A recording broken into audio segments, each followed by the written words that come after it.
I don't want sympathy. I just want someone to tell me I'm not crazy. I've run through every explanation: exhaustion, hallucination, gas exposure, but nothing adds up. I know what I saw in that cave. I know what we heard, and more importantly, what we felt. You can say I'm mistaken. That's fine, just don't tell me it wasn't real. It was my friend Zoe's idea. She's always had a reckless streak: urban exploring, off-trail hiking, night diving. I usually talk her down, but this time, I don't know.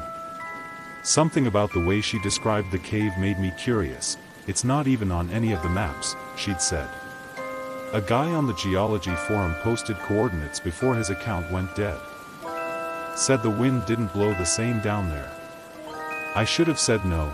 We left early, just 2 backpacks, headlamps, spare batteries, and a rope line. No cell signal where we were going. The cave entrance was narrow, more of a seam in the rock than a mouth. You had to slide in sideways between slabs of limestone to even reach the chamber. The inside was colder than it should have been. Still air, like nothing moved in or out. Zoe made a joke about ancient burial grounds. I didn't laugh. There was a dampness to the walls, like sweat, not moisture. The rock was wrong too. It looked like it had been scored with something: thin deep gouges, inconsistent in pattern. Not pickaxe marks. Not natural erosion. It looked deliberate. We went deeper. The light from the surface was long gone, and all we had was the thin white cone of our headlamps. The passage narrowed, then opened into a wide chamber. I remember thinking the ceiling looked too high for how far we'd gone down. Like we were standing in a space that shouldn't exist. Zoe moved ahead of me, scanning the walls. That's when we found it: a bundle of bones tied with what looked like human hair, hanging from the ceiling by a crude length of sinew. No carvings. No symbols. Just a mass of bones, gently swaying. I whispered, "Zoe, I don't think this is abandoned." She didn't respond right away. When she finally did, her voice was hollow. "This wasn't here in the photos." Photos? She hadn't mentioned any pictures before. I didn't ask. I was too focused on the smell that was suddenly thick in the air, like meat left in the sun, but sweeter. That's when I heard it: something scraping stone. Not close. Not far. Somewhere in that massive, impossible chamber with us. I turned, and for a second, I thought I saw something move. Long and thin, almost like a shadow peeled away from the wall and slipped out of sight. Zoe was already backing up. Her face had gone pale beneath the headlamp's glow. I grabbed her arm and whispered, "We need to go. Now." She didn't argue. We turned, retraced our steps, but the tunnel didn't look the same. The gouges in the walls were deeper now. Fresher. Some still wet. Zoe started muttering under her breath. I counted it. I counted the turns. I swear I did. I told her to keep moving, keep the rope line in hand. But when I reached for it, there was nothing. The rope was gone, just a frayed end, cut clean. Something had taken it, and it wasn't done with us yet. Zoe was unraveling. Her breaths were fast and shallow, fogging up the inside of her headlamp lens.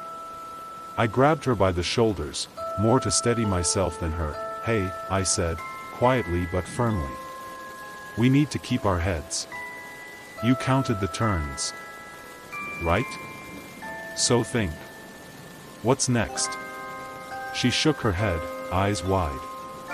"I don't know. I did count them, I swear. 3 right, 2 left, slope downward. But this isn't where we came in." I glanced around. The stone felt tighter somehow. Angrier. The air had thickened, like the cave was exhaling slowly and we were breathing in its rot. That smell was stronger now. Clotted. Sickly sweet. I listened, there. Beneath Zoe's frantic breathing, not hers. Not mine, something deep. Rhythmic. A slow drag in and out, not from any one direction, just around us. Embedded in the walls. Or beneath them, I shushed her and held my hand out. She went quiet. We both heard it then, not a growl. Not a snarl. Just breath, like lungs the size of the room, expanding in time with our fear. I scanned the area. There, look, I whispered. About 10 feet up, there was a narrow ledge, natural rock, slanted inward like a lip above the tunnel mouth. If we could get up there, maybe we'd get a better view of the layout. Or at least feel like we weren't being watched from every direction. I helped Zoe climb first, boosting her from below. Her boots scraped and kicked loose gravel, and I winced with every sound. My turn was harder, my fingers trembled against the sharp stone, my legs aching from tension and cold, but I made it. The ledge was wide enough for us to crouch. Our lights reached further up here. That's when I saw it, a shape just outside the cone of our beams. It was too tall. That was my first thought, not like a person. Like someone had been stretched upright, arms long, joints sharp, body so thin you could see where the ribs nearly pierced the skin. Its back was turned. Pale, scabbed flesh stretched tight over its frame. Its head scraped the ceiling. And it was listening. One long arm curled out and touched the wall, claw tips dragging across it gently, like it was feeling vibrations through the stone. My breath caught, it froze. No sound. No movement. Then its head twisted, not turned, twisted, the neck bending like a broken branch, until one sunken, pupil-less socket faced our direction. It didn't blink. It didn't move. Zoe made a noise, something between a whimper and a choked breath, and I grabbed her mouth just in time. The thing tilted its head. Its other hand flexed. Claws like carved antler tips scraped together, click click click, then it sank back into the dark. Not walking. Melting. The way it moved made me feel wrong inside, like gravity didn't apply to it the same way. I didn't realize I was crying until I tasted salt. We sat there for what felt like an hour. Maybe it was minutes. Time felt fake down there. Zoe finally leaned in. Her voice was so quiet I barely heard her. I don't think we found the cave. I think it wanted us to find it. That thought didn't feel paranoid. It felt true. The walls were grooved. The air was still. The bones were arranged. This wasn't some forgotten tunnel. It was a trap, baited with something only the desperate or curious would follow. I pulled out the backup flashlight and checked our gear. Still had a flare. Half a bottle of water. No rope. One knife. We couldn't stay up here. Whatever that thing was, it knew now. We had to move. I started to climb back down when I saw something strange in the rock below. Thin lines in the stone that looked too symmetrical. Almost like script. Not in English. Not anything I recognized. Dozens of little carvings etched into the ledge just below where we Saturday, each one a perfect copy of the last. Zoe saw them too. That looks like the markings near the, she stopped herself, near the bone bundle. We both knew it. Below us, the breathing started again, but this time, it wasn't steady, it was excited. I told Zoe to stay. Don't move. Don't make noise. Don't shine your light unless you hear me call for you. She didn't argue. Just nodded with that hollow, hunted look. Her hands gripped the rock until her knuckles went white. I climbed down from the ledge and slipped into the corridor on the far side, one we hadn't seen before. It felt older than the rest. The walls here were darker, like the stone itself had been scorched. Not from fire.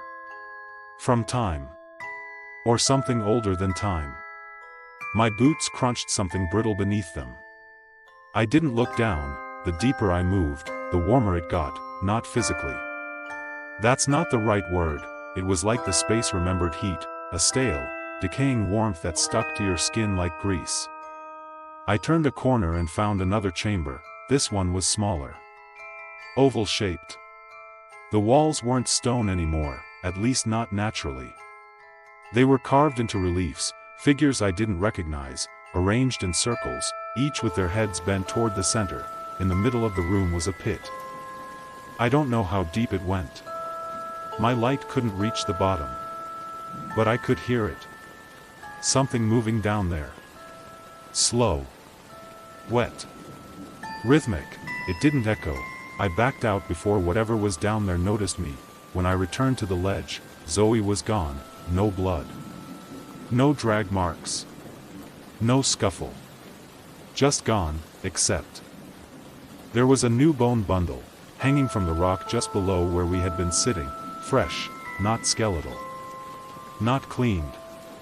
Something wet still clung to the twine holding it together. I didn't scream. I didn't cry. I couldn't. My body locked up, my mind flooded with one thought that repeated over and over. It took her. My flashlight flickered. Not out. Just dimmed. The way a dying memory does in the back of your mind when something older pushes forward. I ran. I don't remember the path I took, only that the cave shifted around me. The same hallway split and doubled back. I saw my own footprints over and over again, and then, I didn't. There were no footprints. No dust. Just smooth stone. As if nothing, and no one, had ever walked there before. When I finally collapsed, I was staring up at a patch of sky. Pale morning light filtered through a hole barely large enough to crawl through. Roots hung like fingers. I pulled myself out with everything I had left. I don't remember how I got back to the car. Or how I drove. I woke up in my apartment 2 days later, dehydrated and covered in scrapes. Zoe's things were still in the trunk. She's never been reported missing. No records. No digital footprint. It's like she was erased the moment we stepped into that place, except yesterday, someone slid something under my door, a strip of pale leather, tied around a bundle of hair, Zoe's. I recognized the braid. There were markings burned into the leather. Same as the carvings in that cave. I've spent hours trying to match them to anything, runic scripts, tribal symbology, ancient languages. Nothing matches exactly, but one symbol keeps showing up. It looks like a figure bent backward over a ring of thorns.